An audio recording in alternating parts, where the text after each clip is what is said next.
Hello and welcome to the Deep Dive. We're your shortcut to, well, hopefully being genuinely well-informed and maybe a little more inspired too. Absolutely. So today we're plunging into this paradox, really, that I suspect resonates deeply with a lot of you listening. Mm-hmm. Think about it. We live in a world just overflowing with choice, right? Endless entertainment, instant gratification for almost anything. That right there. Exactly, a constant stream of novelty. But despite having more than ever, there's often this lingering sense of emptiness, a quiet lack of real deep excitement. It's a feeling that's almost universal now, isn't it, in our modern world? Yeah.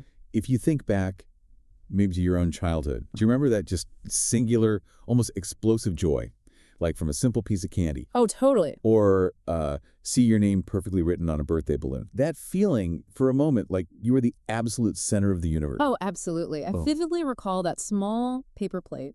You know the one. Just a few wafers, a slice of cake, maybe 2 chocolates. The classic. And it felt like the greatest treasure imaginable. Pure magic. Something you really look forward to, savored. Yeah. But now, like you said, we can order anything, scroll endlessly, binge watch everything. And somehow it often just feels, I don't know, muted. Muted, yeah. It's a good word for it. That intense excitement from being younger just seems faded. And that precisely is the puzzle we're really digging into in this deep dive. Okay. Our mission today is pretty clear. We want to explore why those small things maybe don't spark that deep joy anymore. Why we often feel less, even when we objectively have so much more. Right. But crucially, we'll also look at practical insights from the sources on how we can genuinely reclaim that joy. How to find the magic again, even with all the noise of modern life. Finding a path back. Exactly. It's a journey to understand something we all experience and hopefully find a way back to feeling things more deeply. Okay, let's unpack this. Let's start by grounding ourselves in those simpler times, like you mentioned. Our source material paints such a vivid picture of how powerful scarcity and anticipation were in childhood. Mm-hmm. Remember the sheer delight of getting a brand new pencil box? Oh, yeah.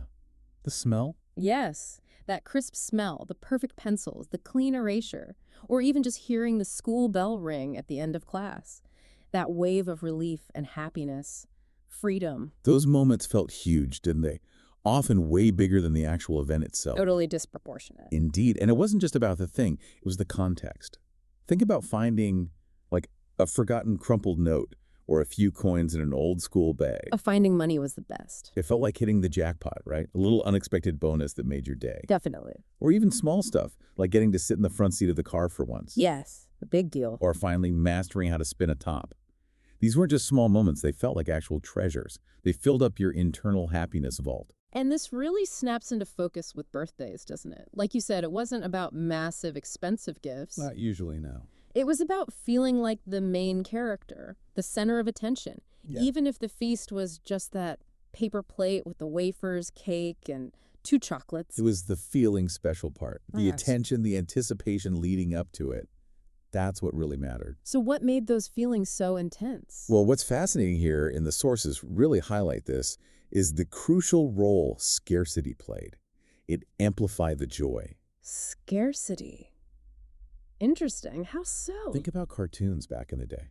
You might wait a whole week, maybe longer, for just one episode of your favorite show. Right. No streaming, no binging. Exactly. No spoilers, no skipping ahead. That one moment of watching felt, I don't know, sacred, like a ritual. Yeah, you really looked forward to it. And that anticipation, that long excitement, that waiting for something you genuinely cared about didn't just come before the joy. It actually boosted it, made it feel bigger. We valued things more because they weren't constantly available. It wasn't just about limited tech. It was a psychological amplifier. So what does this tell us about now? It feels like. Like we've spent our adult lives upgrading everything around us, phones, cars, entertainment. Constantly upgrading. But in doing that, maybe we've inadvertently, kind of tragically, downgraded how much we feel. That's a powerful way to put it. We've lost some of that value we placed on waiting, on earning something, on really experiencing it fully. You've hit the nail on the head. And that downgraded feeling you mentioned, that's a direct result of what the sources call an overload of the senses. Overload. It's really the core reason why modern life can feel so empty.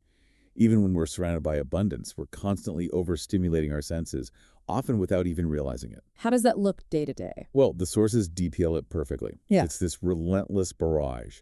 Flashing lights, competing sounds everywhere, notifications pinging constantly, and this overwhelming number of choices for everything. Our brains, they simply weren't designed for this level of sustained, intense input. Right. They evolved for a much quieter world. Exactly. A world with slower, more intermittent stimuli. It really is like trying to drink from a fire hose of pleasure, isn't it? You just can't take it all in. That's a great analogy. I've definitely had that experience scrolling through maybe 100 funny videos online. And by the end, I'm not even smiling. Not because they aren't funny, but my brain just feels fried. It can't process that much funny that fast. Yeah, the chuckle meter breaks, as you said before we started recording. Exactly. It's like it just gives up. So why does that happen? Why do we get overwhelmed like that? The answer really lies in this key concept called hedonic adaptation. Hedonic adaptation. Okay, what's that? It's basically our brain's natural tendency to, well, reset its happy meter every time we achieve a goal or experience something positive. Reset the meter. Yeah. It's not a flaw, actually. It's more of an evolutionary design feature. It was meant to keep us striving, seeking new resources, surviving. Ah, okay. So if our ancestors were just constantly thrilled by every berry, they wouldn't have kept exploring, right? They wouldn't seek new challenges. So this adaptation keeps us at a sort of baseline, pushing us forward. But in our modern world? Right. In our world where the next big thing is always just a click or a purchase away, this same adaptation means the initial thrill wears off really fast. Like the new car smell. Exactly like the new car smell. Or the excitement of a pay raise. It feels amazing at first, but then it becomes the new normal pretty quickly. The favorite food isn't quite as exciting after the first few bites. Wow, that is so relatable. And we often beat ourselves up about it, don't we? Thinking, what's wrong with me? Why aren't I happier with this? We do. But what's really liberating, I think, is understanding it's not a personal failing. It's just how we're wired. As the sources put it, we think something is wrong, but really we're just human. That takes some pressure off. It does. But there's a danger here, too. The trap we fall into is believing we constantly need more to feel that same initial rush of joy. The more trap. Yes. And that mindset drives this relentless cycle of, well, overconsumption. Taking in too much of anything, content, food, shopping, even just noise. And that leads to? Often it leads to this deep inner fatigue, what we call burnout. Not just from work, but from the sheer mental effort of constantly processing too much stuff. Right, cognitive overload. Exactly. And ironically, chasing all this external stimulation can even make us feel more lonely because we might replace genuine connection with, say, digital interactions that don't really satisfy that need. That's a really powerful connection. Chasing more leads to feeling exhausted and maybe even more isolated. But, in a world that's constantly pushing more on us, algorithms, advertising. It's everywhere. How realistic is it to actually break that cycle without feeling like you're totally missing out or just overwhelmed by trying? That's the crucial question, isn't it? And it's where the good news really starts. Once we actually get these mechanisms, hedonic adaptation, chronic overstimulation, we start to take back control. Wow. We can stop blaming ourselves for not feeling constantly thrilled. And instead, we can start building a life based more on conscious awareness rather than just reacting to every impulse or notification. So it's about choosing how we engage. Yes. Choosing how we engage rather than being passively swept along by the current. That understanding shifts the power back to us. It's quite empowering, actually. Okay, so if we're constantly overstimulated and our brains are adapting, what does that actually feel like day to day? The source material mentions this pervasive sense of numbness. Numbness. Like not really happy, not really sad, just kind of flat. Exactly. That feeling often rises when that essential quiet space our brain needs just to process, to reflect, to simply be, is constantly filled up with noise. And noise isn't just sound, right? Not at all. It can be anything. Mindlessly scrolling late at night, binge watching show after show, even feeling you have to reply instantly to messages you don't really care that much about. Things we often do to feel better or connected. Right. But paradoxically, they can lead to us feeling, well, nothing much at all. It dulls the capacity for deep feeling. We aren't broken people. We're just, as the source says, overstimulated and underconnected. We've replaced real experiences with digital ones that don't quite cut it. In many cases, yes. We've swapped richness for volume. Okay, so if we understand the why now, the overstimulation, the adaptation, the numbness, How do we actually reclaim joy? How do we take back something that feels like it's been subtly taken from us? Right. The sources offer some really practical and honestly surprisingly simple strategies. It's not about huge life changes. No quitting jobs and moving to mountains. Not necessarily. It's more about micro shifts. Hmm. And they all really revolve around intentional presence, something we often overlook. Intentional presence, like mindfulness. Sort of, but maybe even simpler. The sources suggest things like genuinely pausing to sit with your coffee for a few minutes. No phone. Okay. Or taking a walk without headphones. Just listening.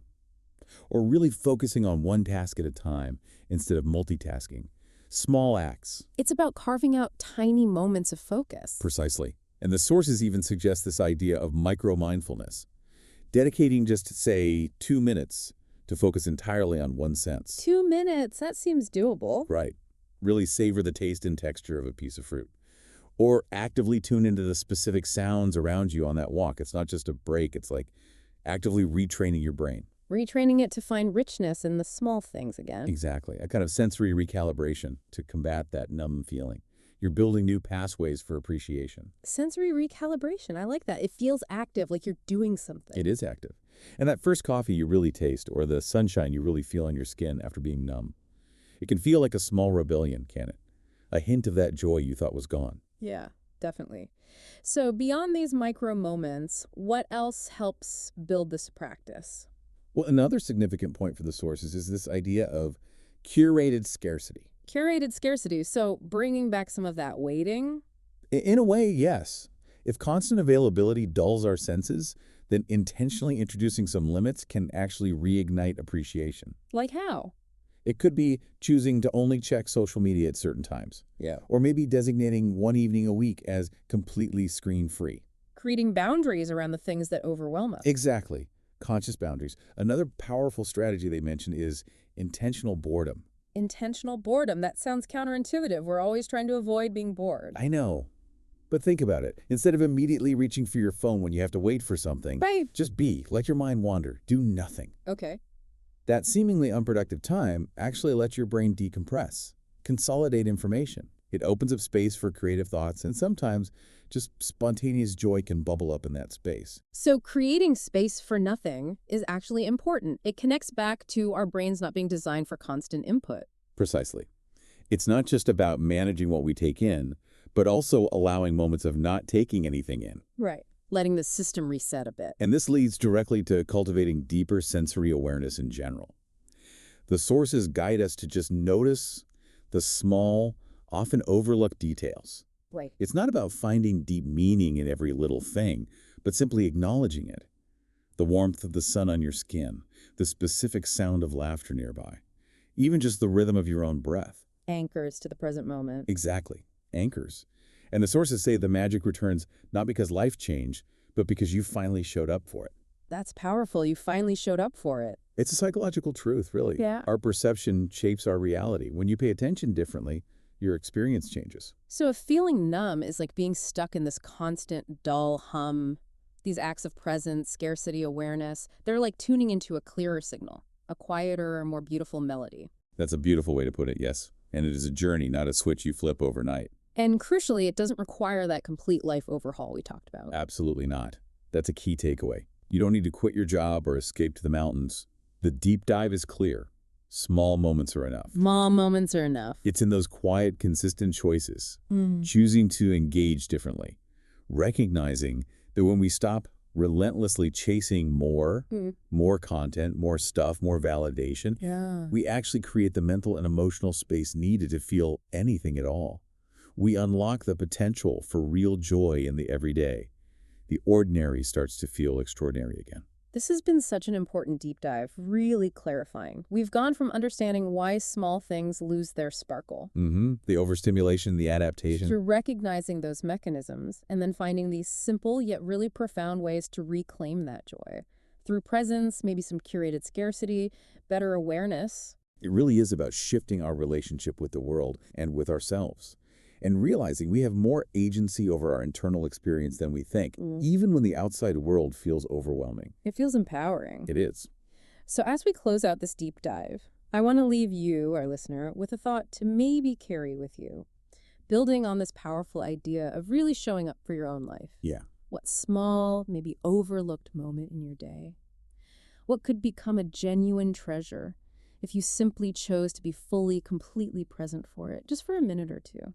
How might one simple pause, a sensual conscious breath, or really savoring one mundane action like washing dishes or walking to your car, how might that fundamentally shift your experience of abundance?